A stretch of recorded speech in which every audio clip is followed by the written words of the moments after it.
Morning guys, Force Thrust Institute of Maintenance. Right now we've got epoxy going down on fabric and we're about ready to do a vacuum bag setup. Let's take a look guys. Over here we got Chuck putting some epoxy down on the foam for the next layer. Over here we got some fiberglass with Dave about ready to go on his third layer of his layup. So what our students are doing here is building up a composite panel. These are found on many different parts of the aircraft. Some of the latest aircraft are made 100% of composite materials. What we're doing here is practicing building up a panel. After it's done and cured, I'm going to go ahead and take a big old hammer, put a hole in it, and make these students repair it to FAA standards.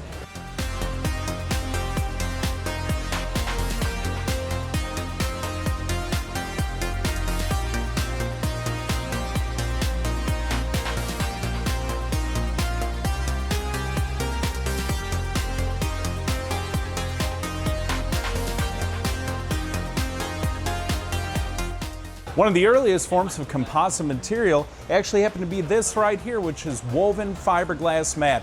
Some old boats are made out of this and we're still using this manufacturing technique today. Modern aircraft like the Diamond DA-20, the DA-40, even the DA-42 are composed primarily of fiberglass. On the other side, we have carbon fiber. This is the latest and the greatest, high strength to weight ratio, and most modern aircraft do incorporate this in some degree of the design.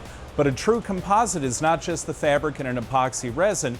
We also have core material. This happens to be Divinycell, which is an open cell PVC foam. But foam core is not the only core material we use in composite materials. More commonly in aviation is this, a phenolic honeycomb. On its own, it's relatively soft. I can bend it, I can shape it and mold it.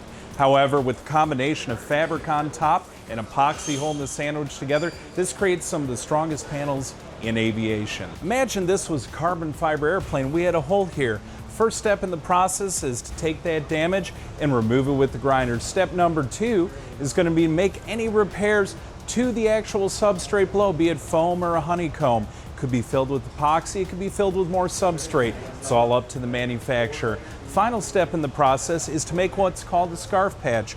We would take some carbon fiber or other composite material depending on the airplane, cut out a little circle, start by filling in the inner part of the circle, and make progressive patches coming out from the point of damage.